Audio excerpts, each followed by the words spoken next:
What is up? Josh Fossgreen here with lesson 3 of Fix Your Pentatonics, a 5-part series where I be trying to get y'all to stop playing stuff like, or at least to have some more options so that we don't have to hear that quite so many times in our lives. Okay, so this is lesson 3. If you haven't downloaded the PDF yet, you can do that right here. It is free. It has all the exercises we're going to do in this series. And just a quick recap. A couple of the problems we've identified with lame pentatonic licks is that they move sequentially through the scale exclusively, and they use cliched rhythmic patterns. And so far, the only solution we've looked at to deal with the sequential problem is to do larger than 3 note groups, which naturally will create jumps when you go from group to group. Now, there's nothing inherently wrong with those groups of 3. There's another way we can solve the problem, which let me just demonstrate. Here's our little groove we're jamming over. So here's problem lick number 1 again, just to get it in our ear.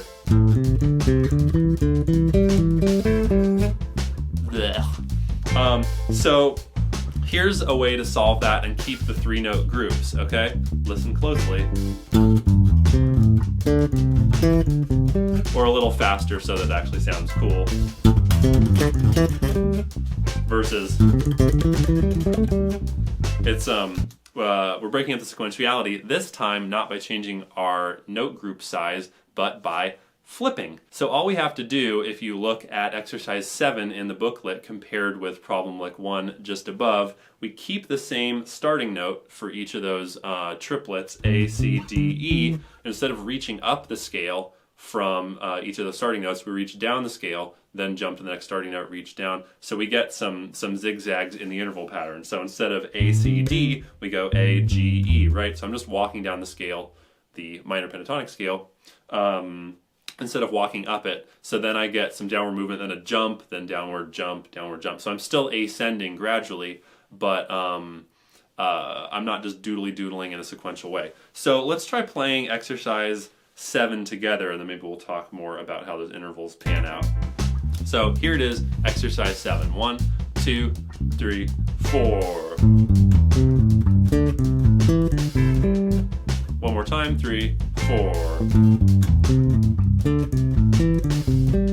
Okay, cool. So it's not the coolest thing in the world yet, partly because we're playing it too slow. A lot of this stuff is meant to be played fast.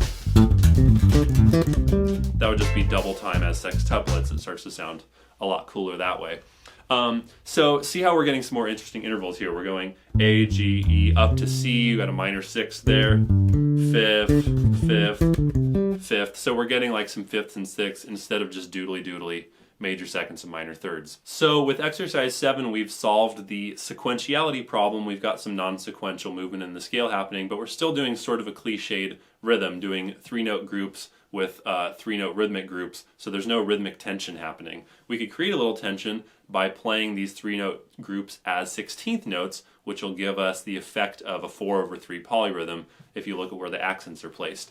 So this is going to sound like this.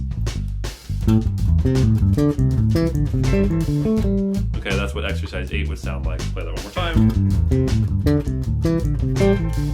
I'll play it one more time. Really listen to the accents. I'll put them up there on purpose. So hear how it's doing that.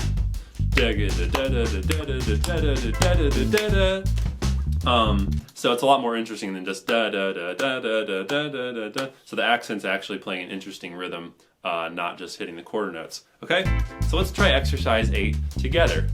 1, 2, 3, 4. 2, 3, 4.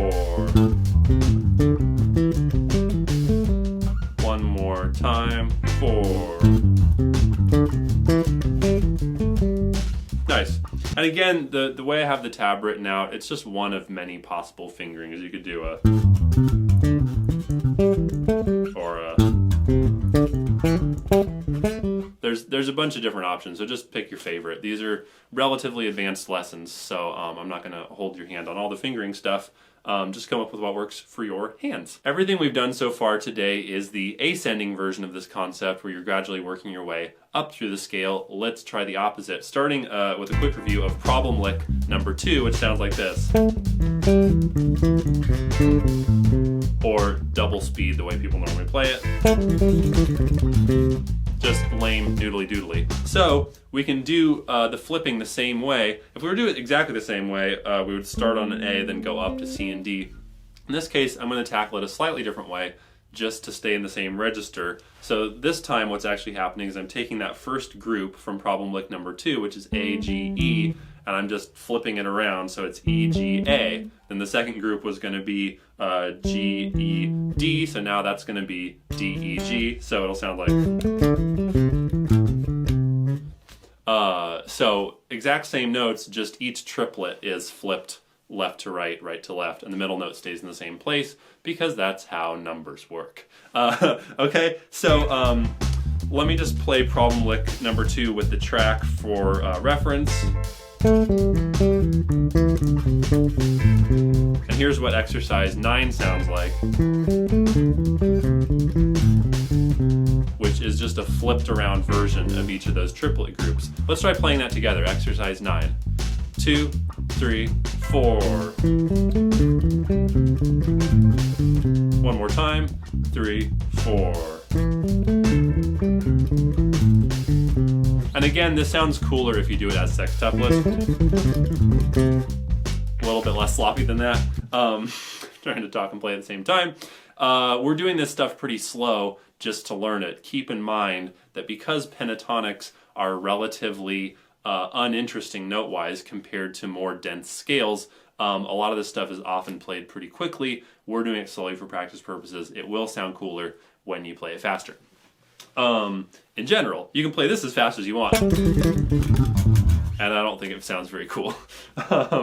Okay, so that's exercise 9 where we flip the lick, and again we get some more interesting intervals. Da, da, da, da, perfect fifth, da, da, da, da, perfect fifth, da, da, da, da. So we get like some fifths and sixths when we do it this way. Again, if we want to introduce some interesting rhythm instead of sticking with the triplets, because we are still doing 3-note groups, we get kind of boring relationship between the note groups and the rhythmic groups. We could try it as 16th notes, which would sound like this. 2, 3, 4. And again, I'm breaking the pattern a little bit at the end just to close the lick off in the same place. Let's try that together. Exercise 10. 3, 4. Try it again with a better count off. 3, 4. One more time. 4. Okay, so you can apply this flipping device in a ton of different ways. We saw that it works ascending or descending, and it's a way to save these groups of 3 notes that otherwise come out being purely sequential movement in the scale, which sounds really lame. You can also do this with the groups we dealt with in the last couple lessons, groups of 4, groups of 5. For example, like say you're playing like, I think that was something we played before. I could go. So I'm getting, not only am I getting the non-sequentiality from the note groupings, I'm also getting more dramatic jumps from the end of one group to the beginning of the next group, because I'm also doing the flipping. Flipping also allows you to do something really cool that doesn't work great without flipping, which is to do pentatonic phrases in groups of 2, which we'll talk about in the next lesson. So thank you for joining me. I hope this is helping. Please share this widely, especially with guitar players, because they need to hear the cold, hard truth and get some solutions to their pentatonic problems. Again, this is all just for fun. I'm just playing around with the emphatic language. Thank you for joining me. If you'd like to support me in continuing to put out free bass lessons, you can buy my books, joshfossgreen.com/books, especially if you're having trouble moving through the scales the way we're doing.